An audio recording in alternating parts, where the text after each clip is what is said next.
말씀은 마태복음 9장 17절 말씀입니다. 우리 신약성경으로 13면에 있습니다. 올해 2022년도 저희 대흥교회 주제 선고의 말씀입니다. 마태복음 9장 17절 신약성경으로 13면에 있습니다. 마태복음 9장 17절 말씀입니다. 제 말씀을 읽어 드리겠습니다. 새 포도주를 낡은 가죽 부대에 넣지 아니하나니 그렇게 하면 부대가 터져 포도주도 쏟아지고 부대도 버리게 됩니다. 새 포도주는 새 부대에 넣어야 둘이 다 보존되느니라. 아멘. 그래, 지난주의 말씀을 통하여서 우리 개혁이 무엇인가, 하나님의 원래의 뜻, 그 질서를 회복해 나가는 것이 개혁이라고 말씀을 드렸습니다. 우리 하나님 땅을 지으실 때 그 원래 뜻은요, 사람 위에 사람 없고요, 사람 아래 사람 없는 거죠. 모든 사람이 차별 없이 동등하게 서로 존중하고 섬기고 사랑하는 그런 세상을 만들어 가는 것이요, 하나님의 원래의 창조의 뜻입니다.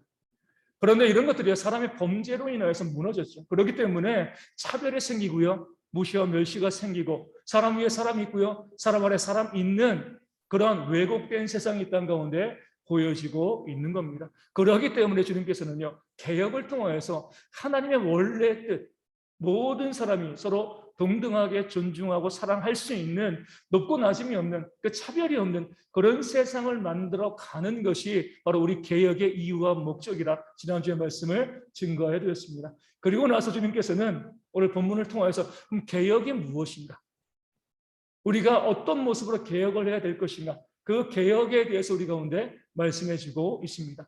이 17절의 말씀을 보면은요, 정말 예수님이 하나님이시다, 이 사실을 우리가 감탄하고 깨닫게 되어집니다. 왜냐하면 개혁이 무엇인가에 대해서 너무나 분명하고 쉽게 우리 가운데 설명하고 계시기 때문에 그렇습니다. 그건 세상에서 개혁을 이야기할 때요, 개혁이 무엇이다 딱 이야기하면 너무 어려워요. 전문적인 용어도 쓰고 되게 복잡하게 개혁을 이야기합니다. 그러니까 개혁이 안 돼요. 개혁을 주장하는 사람들도 개혁이 뭔지 모르니까 설명을 잘해야 되는데 뭔지 모르니까 이게 개혁이야라고 이야기하지만 개혁이 안 되죠. 하지만 예수님은 참된 개혁자로서, 구원자로서 우리 가운데 진짜 개혁이 무엇인가, 오늘 본문의 말씀을 통하여서 아주 쉽게 어린아이가 알 수 있도록 또 그림처럼 우리 가운데 보여주고 계십니다. 그렇기 때문에 하나님이신 겁니다. 모든 것을 다 알고 있기 때문에 어때요? 쉽게 설명할 수가 있습니다. 어렵게 설명하는 것은 모르기 때문에 그래요. 쉽게 설명해야지 정말 잘 알고 있는 것이죠. 우리 주님께서는 그런 마음을 가지고 우리 가운데 개혁을 말씀하시면서 오늘 본문 이전의 16절을 통하여서 먼저 사전 작업을 하십니다. 생배 조각을 낡은 옷에 붙이면 안 된다, 이것을 말씀하시고 난 다음에 곧 이어서 오늘 말씀을 통하여서 새 포도주는 어디예요? 새 부대에 담아야 된다, 이 말씀을 하고 있습니다. 2000년 전 당시에는요, 우리 포도를 따서 그 즙을 만들고 보관을 하면 당연히 포도주가 됩니다. 요즘처럼 냉장고에 있는 것도 아니고요, 보관할 수가 없잖아요. 냉장고에 있어도 발효되는데, 포도를 따서 즙을 만들어서 이 포도 부대에 담게 되어지면 이게 발효되면서 뭐가 발생하죠? 가스가 발생하죠. 그러면 오래되고 낡은 그 딱딱한 탄력이 없는 그런 포도주 부대에다가, 헌 부대에다가 새롭게 짜서 만든 포도즙을 넣게 되어지면요, 발효가 되어지면 어때요? 그 부대가 견디지 못하고 터지고, 그럼 부대도 버리게 되어지고 포도주도 못 먹게 되어집니다. 그러기 때문에 새로운 포도주를 만들 때, 포도를 짜서 포도즙을 만들면 그 즙을 어디다가요? 새로 만든 포도 부대에 넣어야지만 그 포도주도 먹을 수 있고 그 부대도 보존되어진다. 이것이 바로 개혁이다, 이렇게 말씀하고 알려주신 거죠. 이 말씀 가운데 우리가 먼저 이 새 포도주와 새 부대의 정체를 우리가 좀 알아야 됩니다. 새 포도주는 뭐죠? 뭐가 새 포도주예요? 하나님의 복음이고 말씀이잖아요, 그렇죠? 이 성경 말씀이 새 포도주입니다. 새 포도즙이 되어지는 거예요. 그런데 이 하나님의 말씀은요, 구약은 그러면은 옛날 포도주고요, 묵은 포도주고, 신약은 새 포도주인가요? 그렇지 않습니다. 하나님의 모든 말씀은 항상 싱싱하고요, 항상 새롭습니다. 기록될 그때부터 영원토록 하나님의 말씀은 헌게 없어요. 늘 살아있는 하나님의 말씀은 살았고 운동력이 있습니다. 이 말씀은 늘 새로운 말씀이죠. 그런데 왜 예수님께서는 이미 새로운 말씀이 있는데, 항상 새로운 말씀이 있는데 왜 새 포도주를 말씀하셨을까요? 이 말씀을요, 뭐 정치권도 참 좋아하지만 이단들도 좋아합니다. 이단들은 이렇게 이야기해요. 새 포도주는 새 부대에 담아야 돼. 그 새 부대를 그들의 집단이라고 이야기하잖아요. 새 포도주가 우리의 교주가 말씀하신 새로운 말씀이다, 이렇게 주장을 하는 거죠. 성경은 옛날에 기록되었으니까 옛 거야, 헌 거야, 묵은 거야.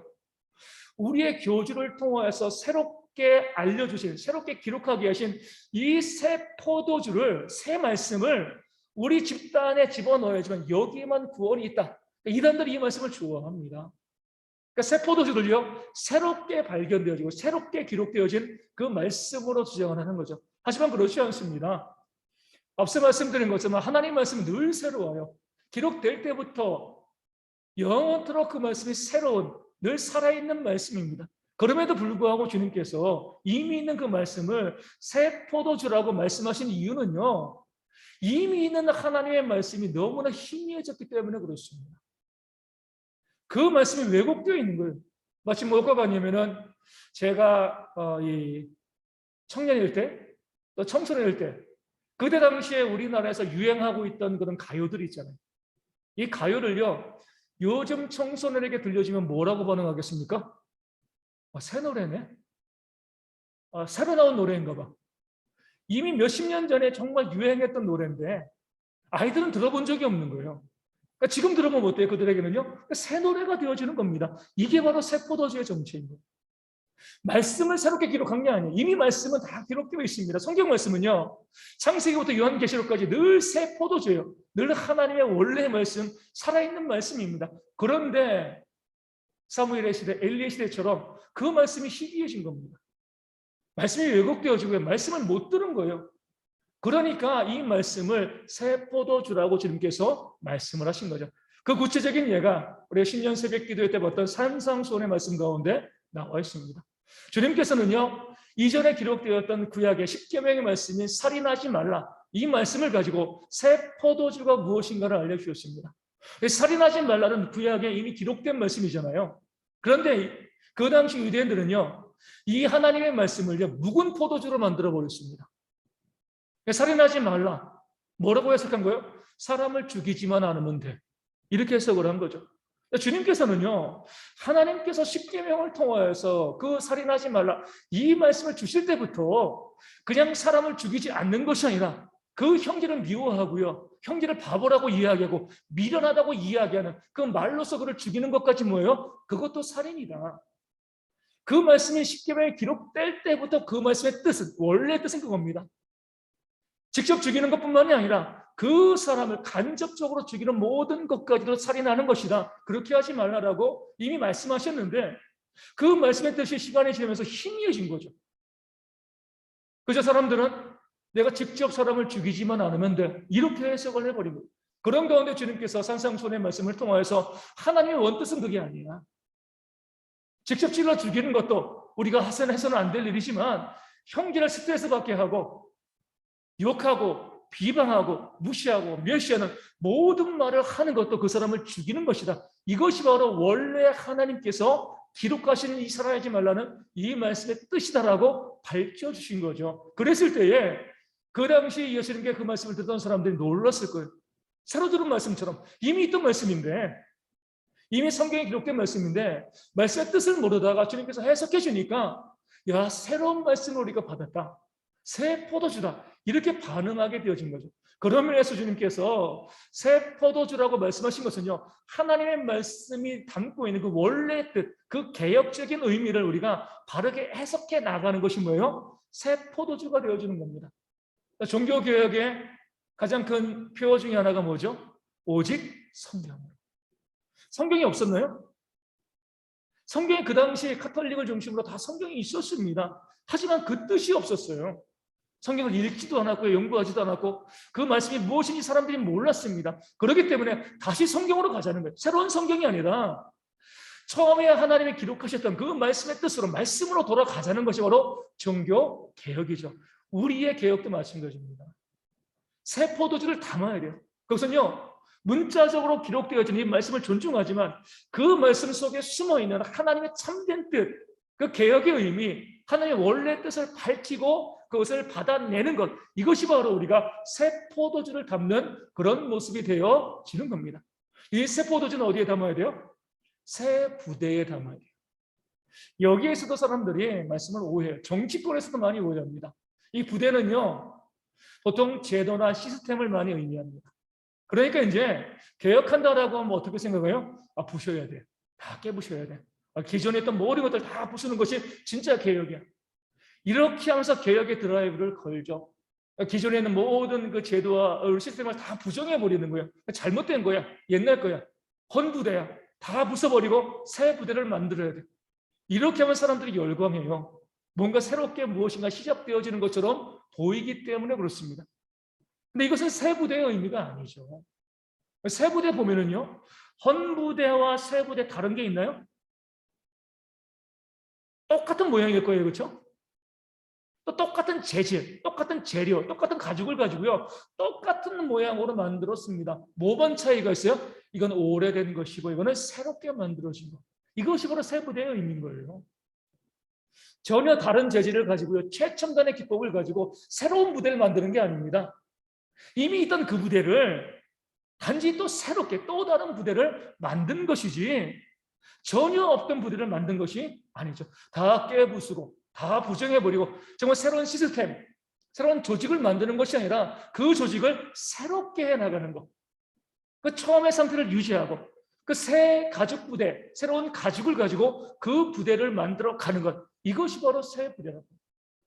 주님께서 우리가 오늘 개혁된 그 말씀, 하나님의 원래 뜻을 새로운 부대에 담으라는 것은 이제 막 만들어진 그 부대와 같은 그런 부드러운 부대에 하나님의 말씀을 담으라, 이런 의미가 있습니다. 그렇기 때문에 우리가 새 부대라고 하면 먼저는요, 처음처럼이라는 거예요. 처음처럼. 이제 막 만들어진 것처럼.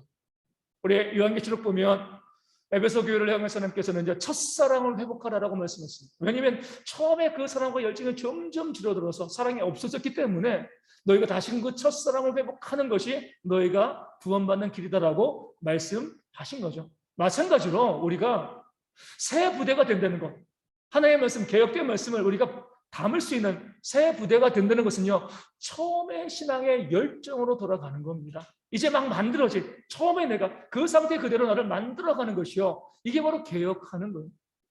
우리 개인 여러분 뭐죠? 처음에 내가 구원받았을 때 그 감격, 내가 처음에 예수를 만났을 때 그 은혜의 감격들, 내가 직분자가 되었을 때에, 내가 목사가 되었을 때, 내가 전도자가 되었을 때에, 내가 하나님의 일꾼이 되었을 때에 그 첫 마음을 회복해 나가는 것이 바로 개혁인 거예요. 새로운 마음을 갖는 게 아닙니다. 새로운 부대를 만드는 것처럼, 새 부대를 만드는 것처럼 그 처음의 마음으로 돌아가는 것이 우리의 개혁이 되어지는 거죠. 예수님 당시에 바리새인들은요, 헌부대였잖아요. 그렇기 때문에 복음을 담을 수가 없었습니다. 거기에 복음을 담으면은요, 말씀을 담으면 그 부대가 깨어질 수밖에 없는 거죠. 하지만 바리새인들도요, 처음에는 새 부대였습니다. 이스라엘 백성들이 바벨론에서 나라가 멸망당하고 바벨론으로 포로로 잡혀가게 되었을 때에 그들 가운데 회개와 반성이 있었습니다. 왜 하나님의 나라가 멸망하였을까? 그 이유는요, 말씀을 몰랐기 때문에, 말씀대로 살지 못했기 때문에 이 나라가 멸망당해서 그것을 깨달아 알고요, 다시 말씀으로 돌아가자는 운동을 하는 것이 바로 바리새인들이었습니다. 처음에 바리새인들은 진보적이었어요. 개혁적이었습니다. 거룩했습니다. 많은 사람들이 그 바리새인들을 뭐예요? 좋아하고 존중하고 존경했죠. 시간이 지나면 지날수록 그 처음의 마음이 점점 사라지면서 오래된 낡은 포도주 부대가 되어져 버린 거죠. 경화된 거죠. 딱딱해진 거예요. 그렇기 때문에 예수님 당시에는요, 그 모습으로는 새 포도주를 담을 수 없는 그런 부대가 되었습니다. 1517년 10월 31일 우리 루터가 비텐베르크 성당에 95개 주의 반박문을 붙였을 때도 마찬가지입니다. 초대교회 이후에 1500년 동안 카톨릭이 있었는데, 초대교회는요, 세부대였죠. 복음의 세부대였는데 1500년의 시간이 지나면서 이 카톨릭 교회가 어떻게 됐습니까? 다 헌부대, 딱딱한 부대, 복음을 담을 수 없는 그런 부대가 되어져 버렸습니다. 그렇기 때문에 종교개혁을 통해서 새 부대를 만든 거예요. 카톨릭과 다른 종교, 이것을 완전히 부숴버리고 새로운 것을 만든 것이 아니라 다시금 예루살렘 교회로, 초대교회로 돌아가는 것, 처음의 신앙으로 돌아가는 것이 우리 개신교죠. 가톨릭과 전혀 다른, 물론 우리가 가톨릭을 인정하지는 않지만 어찌되었건 전혀 다른 모습으로 새로운 종교를 만든 것이 아니라 처음에 주님께서 만드셨던 초대 예루살렘 교회로 돌아가는 것, 그 첫 신앙으로 회복해 나가는 것, 이것이 바로 종교개혁이었습니다. 그런데 그로부터 500년이 지나서 지금의 개신교회는요, 헌부대가 되었습니다. 시간이 지나면서 어떻게 보면 어쩔 수 없다라고 볼 수가 있는 거죠. 그 처음에 종교개혁 당시의 그 마음, 그 신앙의 열정들, 성경으로 돌아가고 오직 믿음으로 돌아가는 그 모든 것을 다 버리고 지금은요, 카톨릭과 너무나 비슷해져가는 모습으로 이 시대의 교회가 변질된 거죠. 그러게 성경은 우리 가운데 예수님께서 말씀을 통하여서 그렇게 변질된 모습 가운데 우리로 하여금 다시 뭐예요? 첫 신앙의 모습으로 처음처럼 그때 처음에 주님께 헌신하고 또 열심을 가졌던 그 모습으로 돌아가는 것이 개혁이다. 뭔가 새로운 것 만드는 게 아니야. 그 처음의 신앙과 열정으로 돌아가는 것, 이것이 바로 하나님께서 우리 가운데 원하시는 진짜 개혁이다라고 말씀하고 계십니다. 우리 보면 제가 계절을 보면 참 안타까운 일들을 많이 보게 됩니다. 이렇게 말씀하시는 분도 있어요. 목사님, 제가 왕년에는요, 우리 청년부 부장도 했고, 우리 청년부 회장도 했고, 또 왕년에는 교회에서 얼마나 헌신하고 수고했는지 몰라요. 왕년에. 뭐예요, 지금은요? 지금은 안 그렇다는 거예요. 그치? 옛날에 그 모습 그대로, 하지만 지금은 헌부대가 되었다는 겁니다. 그런 모습이 있으면 회개해야 되는 거예요. 내가 예전에 그 신앙과 그 열정과 그 마음과 그 삶으로 돌아가는 것. 저도 말씀을 준비해 가면서 한번 생각해 봤습니다. 나는 세부대인가? 나는 헌부대인가? 보니까 헌부대더라고요. 처음에 전도사가 되었을 때 그 마음과 열정과 그 순수함과 그 도전하는 마음을 내가 가지고 있는가? 많이 무너졌어요. 처음에 제가 전도사가 되어서 우리 사역할 때 설교의 기회가 주어지면요, 몇 번 말씀드린 것처럼 이 설교단에 올라오는 게 너무 두려웠어요. 내가 하나님의 말씀을 증거할 수 있는 자인가? 약간 좀 웃긴 이야기지만, 어린아이 같은 이야기지만, 마치 하나님께서 그 천국에서 이 번개를 들고 저를 쳐다보시는 것처럼 내가 말씀을 잘못 증거하면 정말 그 자리에서 죽을 것 같은 그런 마음을 가지고 이 강단에 올라올 때 너무나 두려운 마음을 가지고 와서 말씀을 증거했죠. 혹시나 실수가 있을까 봐 한 번 말씀을 증거하기 위해서 그 주중에 3번이고 4번이고 아무도 없는 예배당에 올라가서 말씀을 연습하고 또 연습하고 또 연습하고 그게 말씀을 준비하고 그리고 강단에 올라와도 두려운 거예요. 내가 이렇게 말씀을 증거하는 것이 옳은 것인가? 우리 모든 설교자들이 이 표어로 삼는 가장 중요한 설교의 자세는 무엇이냐면 죽어가는 자에게 설교하는 것처럼 설교하는 거예요. 나도 이 설교를 마치고 죽을 거고 내 설교를 듣는 사람도 이 말씀을 듣고 다시 못 볼 사람들인 것처럼 설교하는 것. 이게 바로 설교자의 자세가 되어지는데 처음에는 그런 자세로 말씀을 증거했습니다. 처음 열정이었죠. 근데 지금은 어떤 것 같아요? 목회를 5월에 하다 보고요. 말씀을 많이 증거하다 보니까요. 요령이 생기는 거예요. 말씀을 준비하고 어떤 때는 너무 바쁘다는 핑계로요. 한 번도 연습해 보지 않고 나와서 말씀을 증거할 때도 있습니다. 그런 말씀이 엉망되거든요. 그렇게 말씀을 엉망으로 증거하고 내려가서도 회개하지 않아요. 하나님 바쁜 거 아시잖아요. 일이 너무나 바빠가지고 말씀을 잘 준비해야 되는데 그러지 못했습니다. 사람이 아주 헌부대, 다 낡고 딱딱한 그런 부대가 되는 거죠. 이번 한 주간 말씀을 주면서 많이 회개했습니다. 이번 주에서 연습하고 올라왔어요. 연습하고 오늘 말씀을 증거. 내가 하나님의 말씀을 증거하는 자인데 그 말씀을 선포하는 자인데 그 가벼운 마음으로 준비되어지지 않은 모습으로 나와서 이 생명의 말씀을 증거하는 것이 정말 옳은 것인가? 그거 아니잖아요. 또 이 말씀처럼 내 처음 신앙의 열정, 내가 처음에 전도사가 되었을 때, 또 내가 목사가 되었을 때 그 마음, 그 신령을 가지고 살아가는 그런 모습이 나에게 있어야겠다. 이것이 바로 하나님께서 우리 가운데 원하시는 계획이죠. 여기는 모든 성도들이요, 처음에 그 마음을 가지시면 어떻겠습니까? 처음에 구원의 감격, 그 은혜를 받았을 때 그 모습으로 다시 한번 신앙이 돌아간다라고 하면요, 교회는 살아 움직일 겁니다. 그것이 바로 하나님께서 원하시는 개혁의 모습이 되어지는 거죠. 우리도 마찬가지, 삶에서도 마찬가지예요. 직장 다닐 때도 어때요? 처음에 그 모습, 처음에 취업했을 때 그 모습까지. 다섯 형제 하얀제매 벌써 결혼한 지 1년 됐습니다. 그렇죠? 작년 12월 달에 결혼해가지고 한 달 안 됐지만 이제 1년 됐는데 평생토록 그 가정이 행복하게 잘 지낼 수 있는 것은 이제 처음에 만났을 때 그 설렘과 그 마음을 계속 유지하는 겁니다. 그때를 바라보는 거예요. 변화되어지는 것을 당연하게 생각하지 않고요. 내가 처음에 사랑하게 되었을 때, 만났을 때 그 마음과 열정, 우리 모든 성도들이 회복하면은요, 가정이 얼마나 즐겁겠습니까? 얼마나 그 가정에 하나님의 은혜가 넘치겠어요. 이것이 바로 하나님께서 원하시는 새 부대의 모습이에요. 처음의 열정으로, 처음의 신앙으로 돌아가는 그런 모습이 우리 가운데 회복되어지기를 주님의 이름으로 축원을 드립니다. 두 번째로 우리가 새 부대의 의미는요, 탄력입니다. 탄력. 앞서 말씀드린 것처럼 새 부대는요, 그 포도주가 발효되어서 나오는 가스를 자기를 팽창해서 그 가스를 담아둡니다. 탄력이 있으니까요. 낡은 부대는요, 탄력이 없으니까, 딱딱해졌으니까 그 가스를 품지 못하고요, 그냥 부대가 터져 버리는 거죠. 하나님께서 원하시는 개혁의 모습은요, 우리가 탄력을 가지는 거예요. 융통성을 가지는 거죠. 때로는 좋은 의미에서 우리 타협할 줄 아는 것. 이것이 하나님께서 우리 가운데 원하시는 그런 개혁의 모습이에요. 많은 사람들이 정말 개혁을 앞서 말씀드린 것처럼 오해해요. 깨게 부셔야 돼. 무조건 바꿔버려야 돼. 그것이 정말 진짜 개혁이다라고 이야기하는데 그것 자체가 뭐예요? 이미 그들이 헌부대라는 증거가 되어지는 겁니다. 딱딱하고요. 경직되어지고 긴장된 그 모습으로 살아가는 것은요. 하나님께서 원하시는 개혁의 모습이 아닌 거예요. 새 부대는요. 탄력이 있어요. 우리 옷도 스판이 편하잖아요. 그렇죠? 스판이 아니면 입기 힘든데 스판이 되어지면 쫙쫙 늘어나니까 옷이 편한 것처럼 하나님께서 원하시는 개혁의 모습도 바로 그런 모습이에요. 그렇게 자신을 부풀려서 그 가스를 갖다 부정하지 않고요. 받아들이게 되어지면 그로 인하여서 맛있는 포도주가 만들어지는 것. 이것이 바로 하나님께서 원하시는 개혁의 모습이 되어지는 겁니다. 탄력과 여유가 있어야 돼요. 품어주고 사랑할 수 있어야죠. 지난주에 말씀드린 것처럼 개혁은요, 사랑이죠, 사랑. 왜 개혁이 사랑이에요?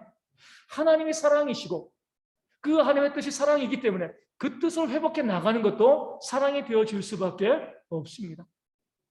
그 사랑의 마음을 가지고요, 내 옆에 있는 사람들, 나와 생각이 다른 사람들의 마음을 들어줄 수 있는 것, 그들 품어줄 수 있는 것, 용납하고 사랑해줄 수 있는 것, 이게 바로 하나님이 원하시는 개혁이에요.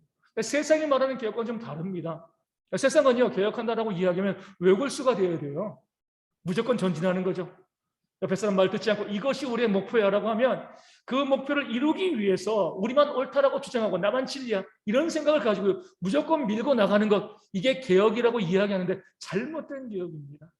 진짜 개혁은요, 새 포도주 부대가 되어지는 겁니다. 탄력이 있어서 다양한 이견들과 생각들을 품어주고요, 안아주고 하나 더 융합해 나갈 수 있는, 그래야지 맛있는 포도주가 되는 것처럼 이게 바로 개혁된 교회의 모습이 되어지는 줄로 믿습니다. 정치에서도 그러잖아요. 우리 기독교인들이 주의해야 될 것은요, 극우와 극좌를 조심해야 돼요. 우리 극과 극은 통하게 되어 있습니다. 그렇죠? 극우와 극좌의 공통점이 뭐예요? 남 이야기 안 듣는다는 거예요. 나만 옳다는 거죠. 우리 우익과 좌익 이야기할 때 이건 무슨 익자예요? 날개 익자잖아요. 그렇죠? 좌측 날개와 우측 날개. 이 극우와 극좌는요, 나만 오라, 우리만 오라, 이단과 똑같습니다. 우리만 오라, 그렇게 이야기하면서 서로 상대방의 존재를 부정해버립니다. 무엇을 요구해요? 저 날개가 없어졌으면 좋겠어. 좌익이, 우익이. 우리만 오르니까 우리만 있어야 돼. 그렇게 해서 한 날개가 없어지고요. 한 날개가 슈퍼파워를 가지고 그런 날개가 되었으면 그 날개 가지고 날 수 있나요? 한 날개 가지고 절대로 날 수가 없습니다.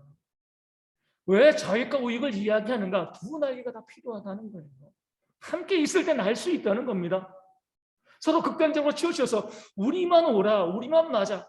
우리 주변에서도요, 나만 오라, 나만 맞아 이렇게 주장하는 사람들은요, 개혁의 대상자들입니다. 아무리 그가 개혁가로서 자신의 이름을 이야기하면서 많은 사람을 끌고 다닌다 할지라도 다른 사람을 부정해버리고요, 나만 옳다라고 주장하면 그는 개혁의 대상이지 개혁하는 사람이 아닌 거죠. 성경 우리 가운데 개혁한다는 것에 대해서 내 주장과 내 고집을 버리고요, 기꺼이 들을 길을 여는 것이다, 탄력이 있는 것이다 가운데 말씀하고 있습니다. 서로 다른 사람들의 의견을 드러내는 그런 소통할 수 있는 것이 진짜 개혁된 거예요. 더불어 말할 수 없는 나 말고 같은 사람들은요, 개혁의 대상입니다. 어떤 이야기가 우리에게 들려지고 그 말을 듣고요, 그 말을 소화해내면서 그것을 가지고 한 방향으로 만들어 갈 수 있는 그런 모습이 있을 때, 그것이 바로 진짜 개혁의 모습이 되어지는 겁니다. 그런 소통과 들어주는 마음을 위해서는 우리 가운데 마음의 중심에 무엇이 있어야 돼요? 사람을 향한 사랑이 있어야죠. 그렇죠? 그 사랑이 있어야지 들어주는 겁니다. 사랑이 없으면요, 나만 옳다라고 주장할 수밖에 없는 거죠. 아무리 많은 제도와 우리 시스템을 고쳐나가고 바꿔나가도요, 사랑이 회복되어지지 않으면 개혁되지 않는 거예요. 하지만 그 어떤 제도와 시스템도 바꾸지 않아도요, 그 공동체 간에, 그 국가 간에 사랑이 회복되어지면요, 개혁되어지고 있는 겁니다. 그 모든 것들이 우리가 들어줄 수 있는 소통에서 시작이 되어지는 거죠. 얼마 전에 우리 미국에서 아주 유명한 우리 경영자인 우리 밥 아이거라는 사람이 은퇴를 했습니다. 디즈니라는 이제 이 회사를 아주 크게 만든 그런 회사 회장인데, 얼마 전에 은퇴하는데 사람들이 물어봐요. 아직까지도 얼마든지 현역에서 열심히 일할 수 있는데 왜 은퇴하십니까? 은퇴 이유가 뭡니까? 왜 그만두십니까? 그 사람이 이렇게 이야기합니다. 시간이 지나면서 다른 사람의 의견을 덜 경청하고 덜 참기 시작했습니다. 시간이 지나면서 더 안 듣는 거예요. 더 참지 않게 되었어요. 아마 내 의견에 지나친 자신감을 갖게 되었기 때문이었겠죠. 내가 옳다는 생각이 점점, 자신이 하는 일들이 성공을 거두고요, 그러다 보니까 내가 옳아, 내가 맞아, 다른 사람들의 의견에 귀를 기울이지 않게 되어진 겁니다. 모든 논쟁을 이미 들었기 때문에 다 안다는 거예요. 그렇죠? 들었기 때문에 동료의 요점을 무효로 하는 일이 더 많아졌습니다. 그런 분들 있잖아요. 내가 다 알아. 누군가 의견을 내면 아니야, 내가 다 알아. 내가 그 논점을 다 알고 있으니까 그건 잘못된 거예요. 다른 사람들의 의견을 갖다가 그냥 무시해버리는 거죠. 시대가 변했는데 너무 빨리 노라고 말했습니다. 다 알고 있다고 생각하니까 무조건 노. 내가 옳아, 내가 맞아. 다른 이들의 의견을 더 무시하게 됐고, 그건 시간이 됐다는 초기 신호였습니다. 다른 사람의 의견을 무시하기 시작했던 게 뭐예요? 내가 떠날 때가 되었다. 내가 떠나는 원인을 제공하는 요인이 되었습니다. 믿는 사람인지 잘 모르겠지만 세상에서도 지혜로운 사람이죠. 내가 다른 사람들의 의견을 안 듣기 시작했을 때 내가 낡은 부대가 된 거예요.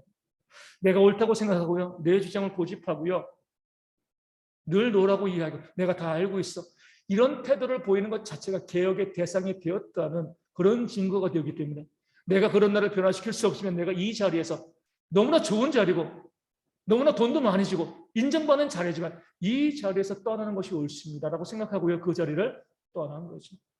오늘 우리 가운데 그런 모습이 있어야 돼요. 늘 개혁을 이야기하면서도 내 생각과 내 주장을 고집하고 남의 이야기 안 들을, 무조건 내가 옳은 거예요. 그런 사람들은요, 개혁의 대상자이지 개혁하는 사람이 아닌 거죠. 개혁하는 사람은요, 새 포도주, 새 가족 부대가 되어지는 거예요. 탄력이 있어서 많은 사람들의 의견을 기꺼이 듣고 하나로 융합해 만들어 갈 수 있는 그런 모습이 있을 때, 이게 진짜 개혁이지. 깨부수고요, 무조건 부정해버리고요, 새로운 것을 만드는 것, 이것만이 개혁이 아니라는 사실을 말씀이 우리 가운데 알려주고 있는 겁니다. 이것이 바로 하나님께서 우리 가운데 원하시는 개혁의 모습입니다. 말씀을 문자적으로만 보는 것이 아니라 그 말씀의 뜻을 깨닫고 알고 받아들이셔야 돼요. 그리고 나서 우리가 처음의 신앙의 모습으로 회복되어야 됩니다. 내가 구원받았을 때 그 신앙으로 회복되어지고요, 그리고 난 다음에 우리가 늘 다른 사람의 의견에 귀를 기울이면서 소통하는 그런 모습이 되었을 때에 하나님께서 원하시는 그런 개혁의 모습이 이루어지고, 우리 대형교회가 개혁된 교회로서 하나님의 뜻을 이뤄가는 그런 귀한 교회가 되어질 줄로 믿습니다. 그런 개혁을 이뤄가는 2020년 되어지기를 주님의 이름으로 축원을 드립니다. 우리 찬송하고 함께 이 말씀을 가지고 기도하도록 하겠습니다. 585장 함께 찬송하겠습니다.